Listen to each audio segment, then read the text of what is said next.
आपने कल भारतीय आर्मी चीफ की स्टेटमेंट देखी होगी, वो जो कह रहे हैं ट्रेलर था 88 घंटे का जो हमने ऑपरेशन सिंदूर किया था, अभी मूवी बाकी है।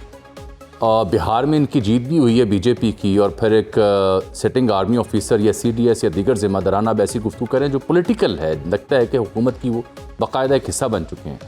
Where do you rate this discussion और इस तरह की गुफ्तगू जो एक सिटिंग आर्मी चीफ करता है, ये बाकायदा एक सीरियस थ्रेट है? क्या इंडिया अभी भी पाकिस्तान के ऊपर किसी हमले का मंसूबा बना रहा है, या हम इसे एक पॉलिटिकल स्टेटमेंट कहेंगे?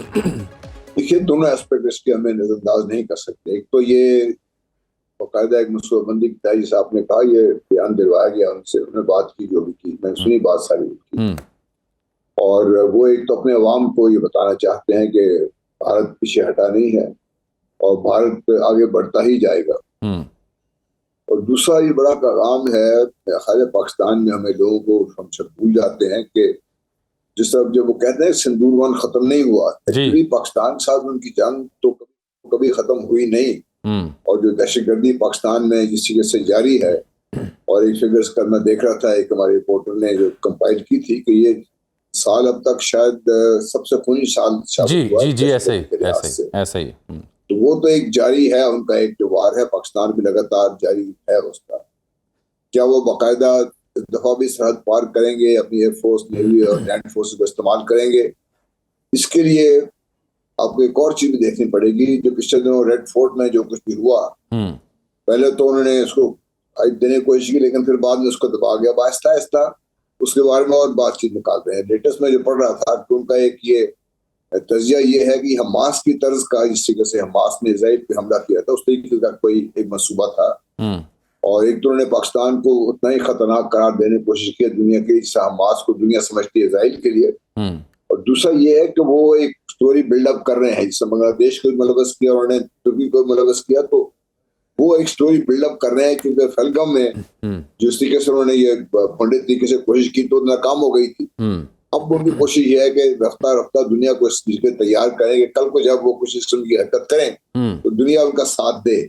तो ये एक डेवलपिंग जो सिचुएशन है, इसमें पाकिस्तान इसको नजरअंदाज नहीं कर सकता।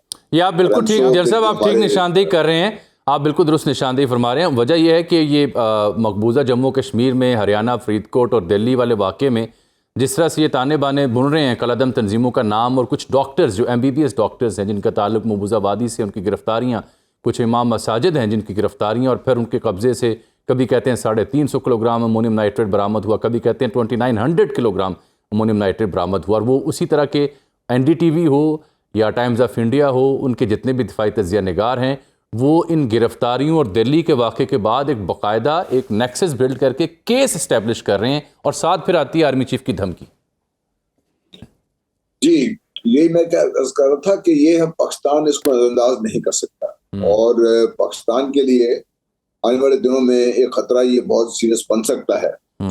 और इस दफा शायद जो उन्होंने पिछले वकालतें की थी, वो उसको दोहराने के बजाय उनकी कोशिश ये होगी कि पाकिस्तान को वहां पे स्ट्राइक करें जहां से पाकिस्तान का रिएक्शन उनके लिए अगर आए भी तो वो संभाल सकें उसको। क्योंकि उन्हें पाकिस्तान का एक मैं समझता हूँ कि पाकिस्तान की जो अल्लाह ताला ने ताकत बताती है पाकिस्तान को, सिर्फ एक हिस्सा उन्होंने अभी देखा है। उनको इस बात का अंदाजा भी नहीं। उनके अपने जो सीरियस थिंकर्स हैं उनको वार्न कर रहे हैं कि पाकिस्तान के खिलाफ इसमें कोई भी हरकत आपने की तो आपके नुकसान बहुत ज्यादा होगा। कब तो उनके लिए देखिए, बांग्लादेश एक महाज बन चुका है वर्ल्ड के लिए, चीन महाज ऑलरेडी है उनके साथ, पाकिस्तान है उनके साथ, बर्मा में चीन की मौजूदगी किसी से ढकी छुपी नहीं है, और बर्मा के साथ ताल्लुकात की जो सदमहरी है वो भी ढकी छुपी नहीं है।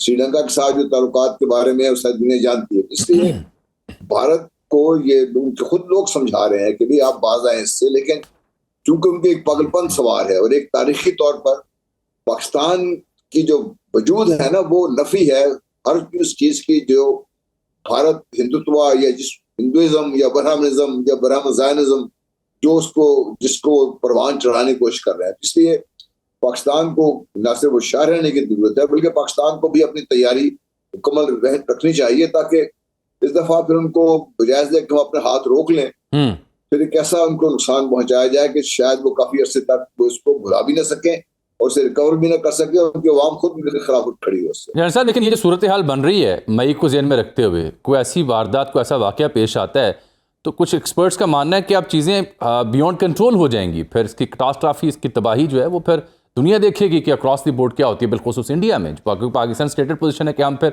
आपके पिछवाड़े से भी आपको टारगेट करेंगे। जी बिल्कुल, पाकिस्तान को अल्लाह ने ये सलाहियत भी दी है, कैपेबिलिटी भी दी है, और हमारे जो लोग हैं इसमें एक्सपर्ट भी हैं और तैयार भी हैं। और मेरा ख्याल है कि जो बात हो रही है ये दुनिया को भी समझने की जरूरत है। लेकिन देखिए, दुनिया का जहां तक ताल्लुक है ना, उसमें अमेरिका के जो सरदमेरी थोड़े बहुत आपको नजर आ रही थी भारत के साथ, वो अब आहिस्ता आहिस्ता खत्म होती जा रही है। अब वो भारत को ये भी एक वो है, इस बात पे भी जोम है कि शायद अमेरिका इस दौरान साथ खड़ा हो जाए। जब अमेरिका खड़ा हुआ तो मगरबी दुनिया के साथ खड़ी होगी, तो मसाइल तो बढ़ेंगे। क्योंकि इस खत्ते में आप देखिए सिर्फ 2 एटमी ताकतें नहीं है। इस खत्ते में दुनिया की जो सारी एटमी ताकतें हैं, तकरीबन सारी की सारी ने किसी न किसी सूरत में मौजूद है इस खत्ते में। बिल्कुल ठीक। और आग भड़केगी तो फिर बचेगा तो कोई नहीं इससे। आपने भी बांग्लादेश का जिक्र किया, शेख हसीना वाजिद को फांसी का ऐलान किया ट्रिब्यूनल ने, और उसके बाद बांग्लादेश ने भी आंखें दिखाई हैं भारत को कि हमारा आपके साथ ट्रीटी है कि आप कैदी हवाले करना है। हसीना वाजिद की हवालगी भारत करेगा नहीं करेगा, और जो बांग्लादेश में बदल गई है सारी सूरत हाल, अक्सर जैसा मैं देख रहा था रिसेंटली मौलाना फजल रहमान गए, बड़ा पुरतपाक इस्तकबाल, मौलाना तशाम अलैहि ज़हीर गए, उससे पहले पीर साबिर शाह गए। अनबिलीवेबल इमेजेस ढाका बांग्लादेश के शहरों से देखने को मिल रहे हैं जब भी हमारी कोई क़यादत वहाँ गई या कोई वफूद वहाँ पे पहुँचे। शेख हसीना वाजिद के जाते ही ये अचानक वहाँ से जो खैर सगाली के तासुरात आ रहे हैं, ये भी तो भारत को बड़े तंग कर रहे होंगे।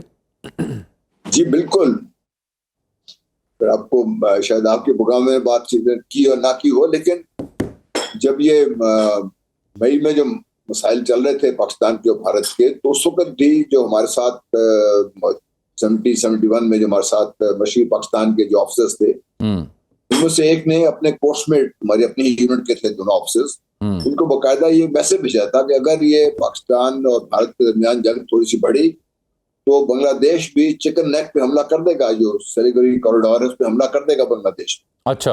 और बांग्लादेश में अब जब ये देखते हैं कि जो मगरबी या जो जो जो राइट विंग सोच है वो बहुत तेजी से परवान चढ़ी है, और इस वक्त वो वहां पे गलबे में है। और अब हसीना वाजिद हो या भारत के दूसरे जो वहां पे लोग मौजूद थे, उनके लिए अब कोई जगह रही नहीं वहां पे। क्योंकि देखिए बांग्लादेश के अवाम, यानी ये जैन साहब एक मिनट ठहरिएगा, कता कलामी यानी बड़ी आपने स्ट्रेटेजिक बात की है कि अगर ऐसी कोई भारत चाराजोई करता है तो आप समझते हैं कि वहाँ मौजूद जो सिक्योरिटी एक्सपर्ट्स या जिम्मेदारान हैं वो इस बात पे कायल हैं कि फिर सिलीगुड़ी कॉरिडोर हो या चिकन नेक हो, वहाँ पे वो अपनी कार्रवाई कर सकते हैं, भारत को वहाँ से जवाब दिया जाएगा।